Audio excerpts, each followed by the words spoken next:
డబ్బు, అనారోగ్యం, ఉద్యోగం, వ్యాపారం అప్పులతో బాధపడుతున్నారా? మీకోసమే మేనిఫెస్టింగ్ మిరాకిల్స్ 11 డేస్ ప్రోగ్రామ్. అమ్మ నమస్తే. నమస్తే అమ్మ జయలక్ష్మి. అమ్మ, వస్తువుల విషయానికి వచ్చేసరికి కొన్ని ఇరుగు పొరుగు దగ్గర నుంచి తీసుకోవచ్చు అంటారు, కొన్ని తీసుకోకూడదు అంటూ ఉంటారు. అలాంటి వస్తువులు ఏమైనా ఉన్నాయా? తీసుకుంటే ఏమవుతుంది? అసలు కొంతమందికి అపరిగ్రహము అని ఒక నియమం ఉంటుంది. ఎవరేమి ఇచ్చినా తీసుకోరు, ఉదారంగా ఊరికే తీసుకోరు. అది మంచి చెడు అని ప్రసక్తే లేదు, ఊరికే తీసుకోరు. తీసుకుంటే వాళ్ళకి రుణపడిపోతాం కదా. అందువల్ల రుణపడిపోవటం మాటటుంచి కొన్ని వస్తువులు తీసుకున్నట్టయితే మంచిది కాదు అని కూడా మన పెద్దలు చెప్పారు. అట్లాంటి వాటిల్లో ఏవి తీసుకుంటే వాళ్ళ తాలూకు దరిద్రం కానీ శని కానీ మనకు వస్తాయో అటువంటి వాటిని తీసుకోకూడదని చెప్పారు. ఏమిటి, దేని మీద శని ప్రభావం ఉంటుంది, శనికి సంబంధించిన వస్తువులు ఏమున్నాయి అవి తీసుకోరు. నువ్వులతో చేసింది కానీ మరొకటి కానీ నూనె, సాధారణంగా నువ్వుల నూనెకే వర్తించాలి ఇది, కానీ అన్ని నూనెలకు కూడా వర్తింపచేస్తారు. నూనె, నెయ్యి, తరువాత ఉప్పు, బెల్లం, ఇనప వస్తువులు, ఇట్లాంటివి అవతల వాళ్ళ నుంచి మనం తీసుకోకూడదు. ముఖ్యంగా చేత్తో తీసుకోకూడదు.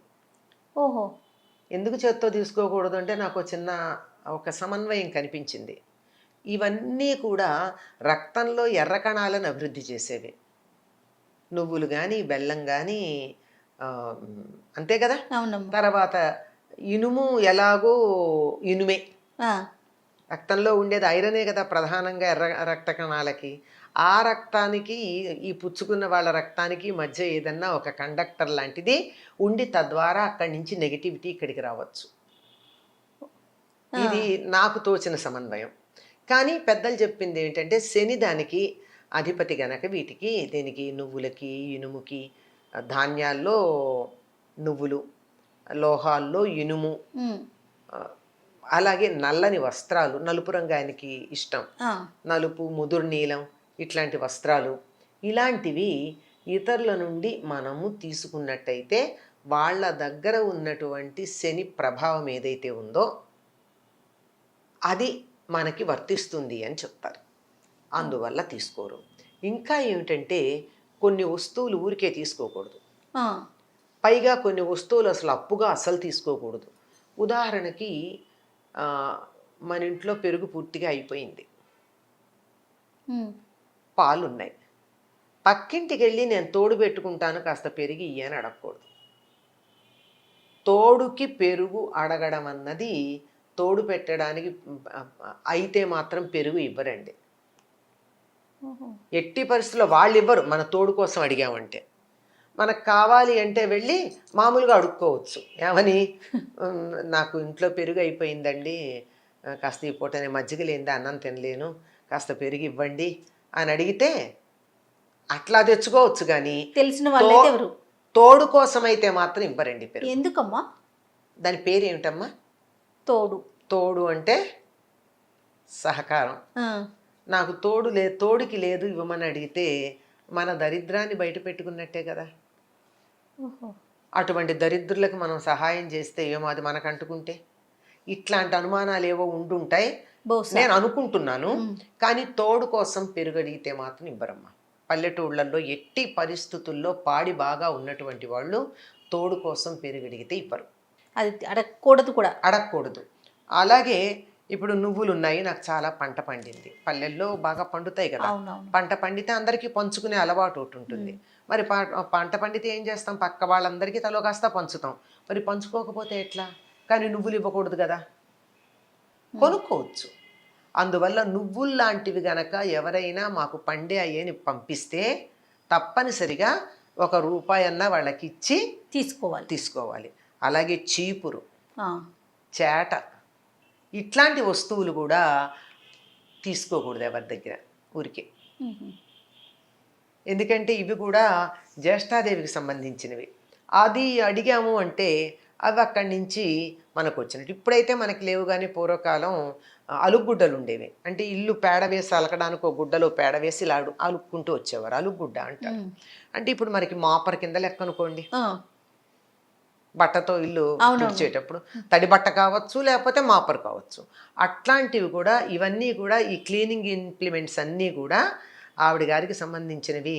అందువల్ల అవి కూడా ఊరికే తీసుకోకూడదు. ఇట్లాంటివి పాత గుడ్డలు అయితే, పాత గుడ్డలు ఒక సందర్భంలో తీసుకోవచ్చు. పసిపిల్లలు అప్పుడే డెలివరీ కనుక అయినట్టయితే ఆ పాత ఆ ఒంటి మీద పెట్టుకున్నటువంటి దానివల్ల వాళ్ళ యొక్క భావనలు దాంట్లో ఉండి బిడ్డ క్షేమంగా ఉంటారు కనుక అట్లా అడగచ్చు. కానీ మామూలుగా అయితే అట్లాంటివి ఇట్లా తీసుకోవడం అన్నది, ఇవన్నీ దరిద్ర హేతువులుగా చెప్తూ ఉంటారమ్మా.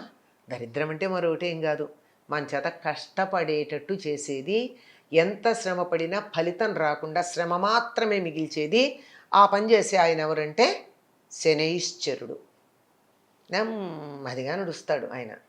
ఎంత నెమ్మదిగా నడుస్తాడంటే మనకు కూడా ఎంత కష్టపడ్డా ఫలితం అన్నేళ్ళు పడుతుంది అనమాట. అది అంతకన్నా ఇంకేం కాదు, కారణం కాదు. అందువల్ల వీటిని ఎవరి దగ్గర ఉదారంగా తీసుకోకూడదు అని చెప్తారు. సో అంటే ఇప్పుడు మీరు చెప్పిన దాన్ని బట్టి మనం వస్తువులు అడిగేటప్పుడు ఆలోచించి అడిగి తీసుకోవాలి, అంతే కదమ్మా? అంతే అమ్మా. అంటే ఇప్పుడు ఇవన్నీ కూడా ఆధ్యాత్మిక పరంగా, అంటే ఇలా చెప్తే భయపడతారని చెప్పుండొచ్చు అంటారా?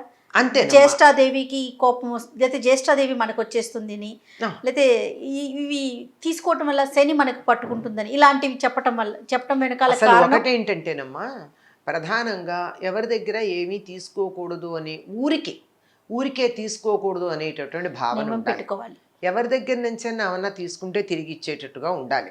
దాని బదులు ఏదో ఒకటి, ఎంతో కొంత, ఈ భావన ఉన్నటువంటి వాళ్ళకి మాత్రమే ఇవన్నీ వర్తిస్తాయి. కానీ ప్రతిదీ అందరి దగ్గర ఏది వస్తే అది ఊరికే వస్తే ఏదైనా తీసుకునేటటువంటి మనస్తత్వం ఉన్నటువంటి వాళ్ళు కనీసం కొన్నింట్లోనా జాగ్రత్త పడతారని చెప్పి, ఇవి తెలిస్తే ఇంకా కొన్ని విషయాల్లో కూడా జాగ్రత్తగా ఉంటారని చెప్పడం ఉంది. అందువల్ల ఉదారంగా ఎవరి దగ్గర నుంచి ఏమీ తీసుకోకూడదండి. ఇప్పటికి కూడా చెప్పేటటువంటి మాట, మీకు ఇంకా గట్టిగా చెప్పాలి అంటే, దానం ఇచ్చేటప్పుడు కూడా ఇనుము దానం కానీ, పత్తి దానం కానీ, మరి నువ్వుల దానం కానీ ఎవరు పడితే వాళ్ళు తీసుకోరు. అందుకే ఈ దానాలు పుచ్చుకునే వాళ్ళల్లో ఎవరన్నా మరీ దరిద్రుడిలాగా ఉంటే, నువ్వుల దానం పట్టేవాళ్ళ ఉన్నాడు వీడు దరిద్రుడు అంటారు. అవును. అంటే నువ్వుల దానం పట్టేవాడు అంటే ఎంత దరిద్రం అంటే, అందరి దరిద్రం వీడే తీసుకుంటున్నాడు. నిజంగా అది ఒక రకమైన త్యాగబుద్ధి. కానీ ఏం చెయ్యాలి, ఆ దానం తీసుకున్నాక ఆ ప్రభావం పోవాలి అంటే ఎన్నో లక్షల గాయత్రి చాలా నిష్ఠగా చెయ్యాలి. చేస్తున్నారా? అది కనిపించదు.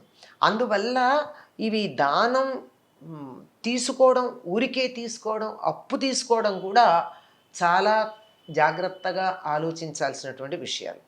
పత్తి కూడా తీసుకోకూడదమ్మా ఒకళ్ళ దగ్గర నుంచి. పత్తి కూడా తీసుకోరు. పత్తి ఇస్తే కూడా ₹1 అంటే మినిమం, ఎంతో కొంత, ఎక్కువ 100 ఇవ్వచ్చు, 1000 ఇవ్వచ్చు, కాదను. పత్తి కూడా తీసుకోరు. చిత్రం ఏమిటంటే, ఆ పత్తితో తయారైనటువంటి వస్త్రాలు తీసుకుంటాం. వస్త్రం మళ్ళీ దానికి చాలా పవిత్రత ఉంది వస్త్రం తయారయ్యేటప్పటికి. అందువల్ల దానికి అభ్యంతరం ఉండదు. కానీ ఒత్తులు చేసుకోవడానికి కావాల్సిన పత్తి కూడా ఎట్టి పరిస్థితుల్లో తీసుకోరమ్మా. అగ్గిపెట్టి ఒకటి తీసుకోరు. ఇట్లా ఉన్నాయి కొన్ని. అవునవును. ఇవన్నీ కూడా అగ్గిపెట్టి ఎందుకంటే నిప్పు రాజేసేది, అంచేత తీసుకుంటే తగాదా వస్తుంది అని సున్నం ఇట్లాంటివన్నీ తీసుకోకూడదని చెప్తారు. అలాగేనమ్మా. నమస్తే. నమస్తే.